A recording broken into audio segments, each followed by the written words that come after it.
शहरी बहू वर्सेस गंवार सास पार्ट टू। सावित्री गांव में आराम की जिंदगी जीने लगी, लेकिन उसका बेटा और बहू शहर में बड़ा घर बना के वहीं रहने लगे। सावित्री को उसके बेटे से मिलना की इच्छा होकर शहर जाने का निर्णय करके लगेज लेके जाने लगी। रास्ते में पड़ोसन कांतम्मा ने, दीदी कहाँ जा रही हो? तुझे ही याद कर रही थी और आ गई। हाँ हाँ, बताओ ना कहाँ जा रही है? मेरे बेटे और बहू से मिलने की इच्छा हुई। उन्हें आके मुझे देखने का टाइम नहीं है ना, इसीलिए मैं जाकर थोड़े दिन उनके साथ रहूंगी। शहर में जिंदगी अस्त व्यस्त रहती है, हम नहीं जानते वहाँ कैसे रहना है। बहू से ताने सुनने की क्या जरूरत है?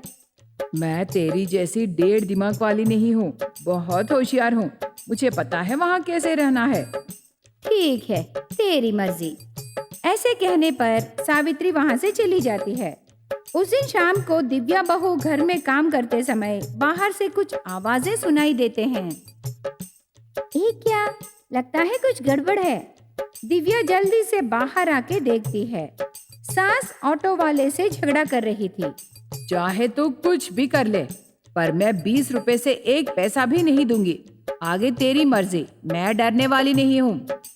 ऐसे झगड़ रही थी। उसे देखकर दिव्या जल्दी से जाती है।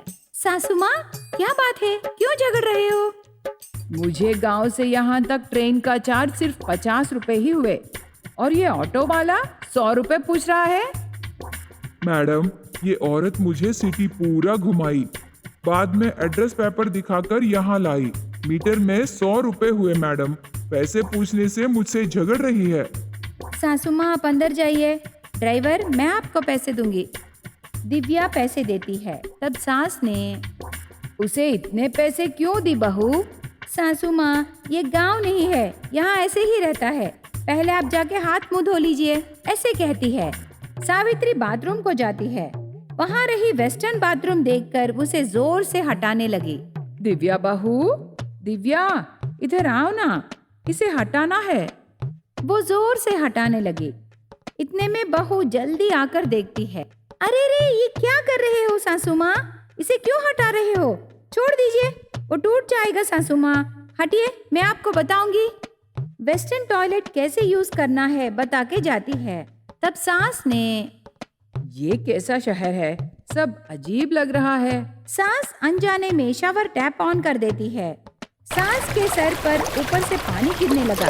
इससे सास डर के, अरे अरे रे, वो जल्दी से टैप ऑफ कर देती है। यहाँ तो सब अजीब लग रहा है, पता नहीं कैसे रहूंगी। सास वहाँ से चली जाती है। उस दिन बीत जाता है। अगले दिन सुबह दिव्या बाहर जाते समय, सासू माँ, मैं 1 घंटे में वापस आऊंगी, तब तक आप टीवी आराम से देखिए। हाँ ठीक है बहू, संभाल के जा। दिव्या वहाँ से चली जाती है।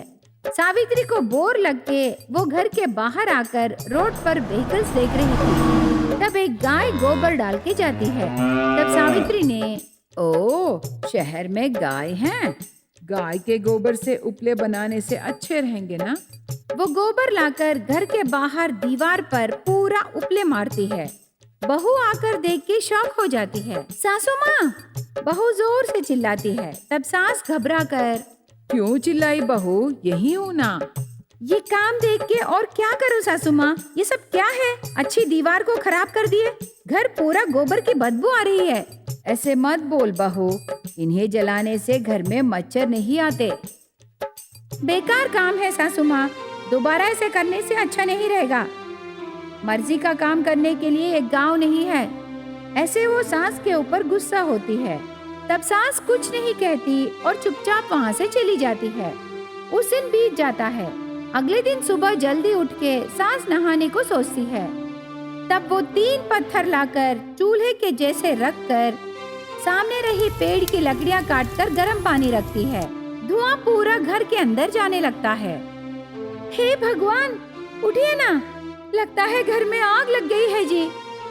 वो जल्दी से उठ के सास के काम देखकर शॉक हो जाते हैं। माँ, तेरा दिमाग खराब हो गया क्या? तू यहाँ क्यों चूल्हा जलाई माँ? मैं गर्म पानी से नहाना चाहती हूँ बेटा। उसमें क्या गलती है? दिव्या से पूछती तो वो हीटर ऑन कर देती ना।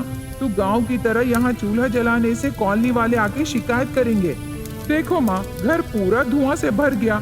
घर में आग लग गई होगी सोच के हम दोनों डर गए माँ।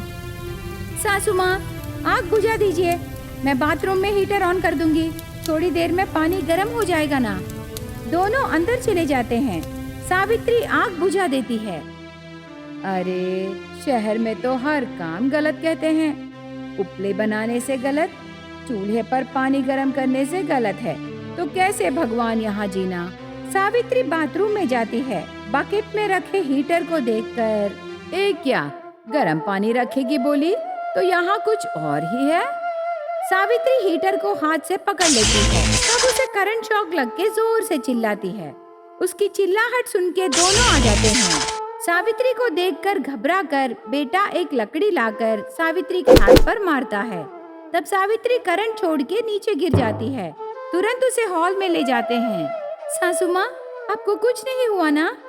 और क्या होना बहू, थोड़ी देर होने से मैं तो सीधा यमलोक में रहती। माफ कीजिए सासू माँ, मैं नहीं सोची कि आप इतनी जल्दी नहाने जाओगे।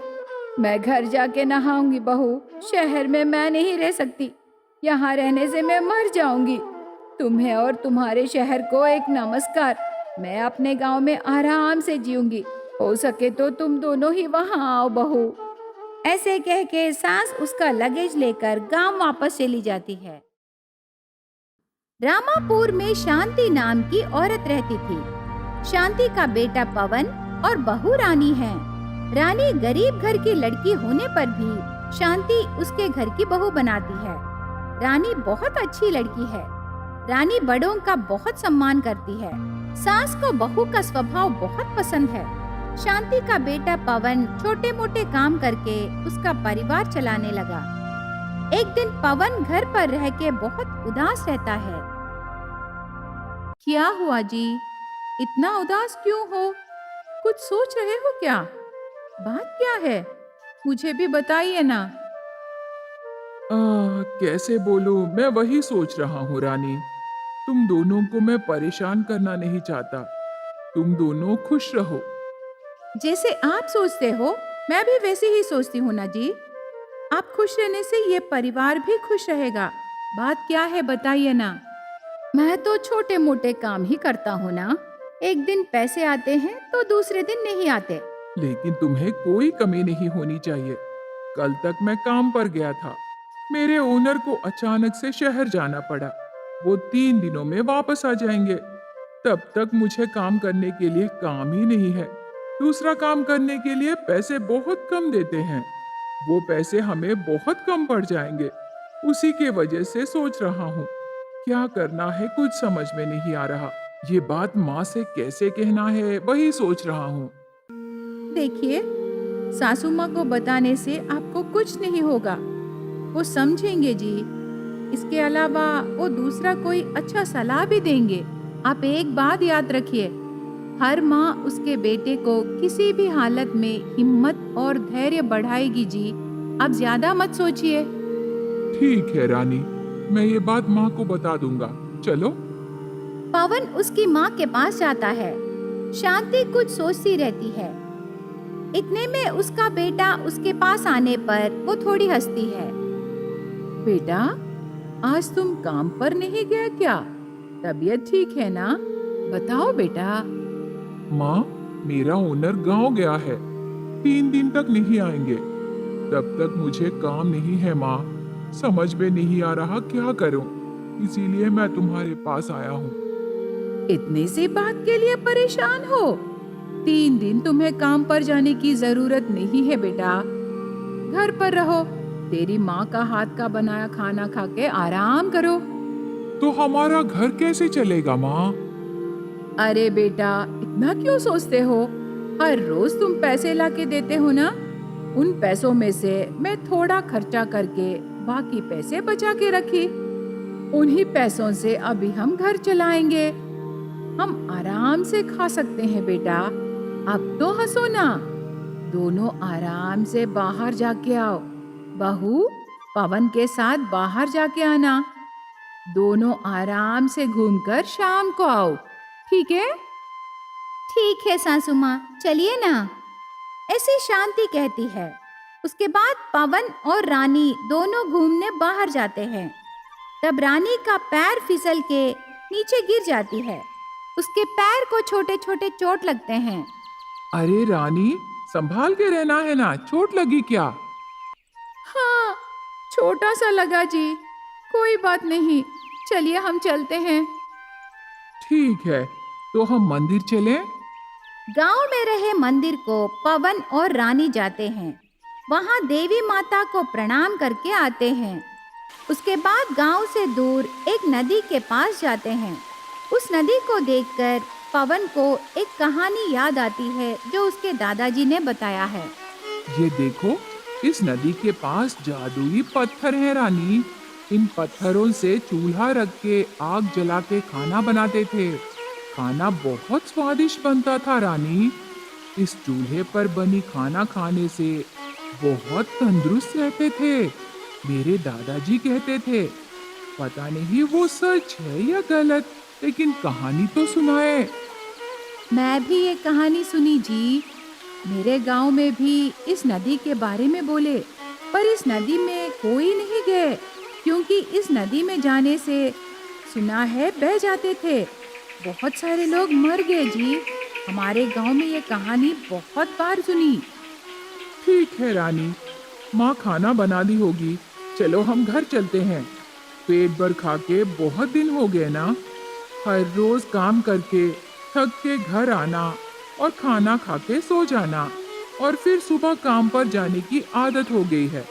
इतने दिनों बाद मैं फ्री हुआ ना, अब चलें? ठीक है जी। पवन और रानी घर जाते हैं। रानी वहां से आते समय एक पत्थर लग के फिर से गिर जाती है।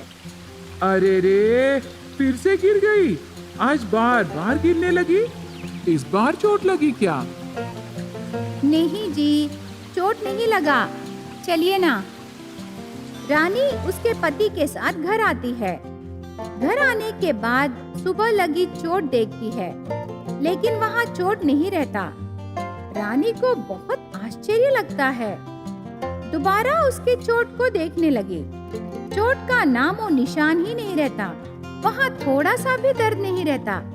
रानी सोच में पड़ जाती है। इतने में किचन में से सास बुलाती है। खाना बन गया है, जल्दी आ जाओ। रानी बहू, रानी, पवन को जल्दी बुला।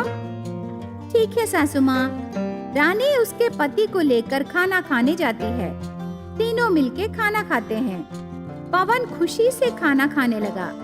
वो आराम से पेट भर खाना खाता है। पवन बेटा, पेट भर खाओ। और कुछ चाहिए क्या? मैं लाती हूँ। बस माँ, पेट भर गया। अब जाके आराम करूँगा। पवन आराम करने जाता है। पवन को देखकर शांति और रानी बहुत खुश होते हैं। इस तरह वो परिवार 3 दिनों तक आराम से खाना खाने लगा। 3 दिन बाद उनके पास पैसे पूरे खत्म हो जाते हैं। खाने को भी कुछ नहीं रहता। शांति उसके बेटे और बहू के सामने दुखी होने लगी। ये कैसे आपातकालीन स्थिति है बेटा? हमारे पास खाने को भी कुछ नहीं है। तुम्हारे पिताजी रहते तो ये दिन न देखने पड़ते। सासू माँ, संभालिए, चिंता मत कीजिए सासू माँ। माँ, चुप हो जा। और क्या करूं बेटा, आज हम तीनों को भूखे रहना पड़ेगा। कम से कम घर में चावल भी नहीं है बेटा। मैं क्या करूं माँ, मुझे काम नहीं मिल रहा। मेरा ओनर अभी तक गांव से वापस नहीं आया। कल तक तू मुझे हिम्मत दिलाई और आज ऐसे क्यों हो गई? पवन और शांति दुखी होने लगे। इतने में रानी को एक आइडिया आता है। मंदिर को जाते समय पत्थर लग के चोट लगने की बात याद आती है। तब रानी ने, सासू माँ और आप भी थोड़ी देर साइलेंस रहिए, मैं अब भी आती हूँ। कहाँ जा रही है रानी? अरे, मैं मंदिर तक जाके आती हूँ, आप जरा इधर ही रहिए, मैं अब भी आती हूँ। रानी उसका पति और सास से कह के घर से बाहर जाती है। नदी के पास जाती है। नदी के पास एक पत्थर चमक रही थी। उस पत्थर के साथ रानी और 2 पत्थर लेके आती है। रानी 3 पत्थर घर लाती है। सास शांति और पति पवन के सामने रानी उन 3 पत्थरों से चूल्हा बनाती है। चूल्हे में आग जलाती है, उसके ऊपर मटका रखती है।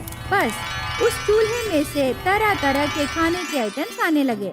उन तीनों के मनपसंद खाने के आइटम्स आते हैं। शांति और पवन आश्चर्य हो जाते हैं। अरे, लगता है ये जादुई चूल्हा है। कहाँ से लाई बहू? ये कहाँ मिला? सासू माँ, ये सभी नदी के पास मिले। परसों हम दोनों वहाँ गए थे, तब मुझे वहाँ चोट लगा। आते समय भी मुझे और एक चोट लगा सासू माँ, लेकिन बात ये है कि पत्थर से लगी चोट गायब हो गई सासू माँ। मेरे दादाजी जो कहानी सुनाए, क्या वो सच है? तो अब भी पता चला कि ये पत्थर जादुई पत्थर हैं। तब तो इस जादुई चूल्हे से हमारी सारी परेशानियाँ दूर हो जाएंगे ना? क्यों बेटा, बहुत खुशी हुई बहू। हाँ माँ, वो सब बाद में। अभी हम ये सब पेट भर खाएंगे। चलो ना, जल्दी चलो। ऐसे पवन कहते ही शांति और रानी खुशी से हंसते हैं। तीनों मिलके खाते हैं। तब से वो परिवार उस जादुई चूल्हे के दिए आइटम्स खाकर खुशी से जीने लगे।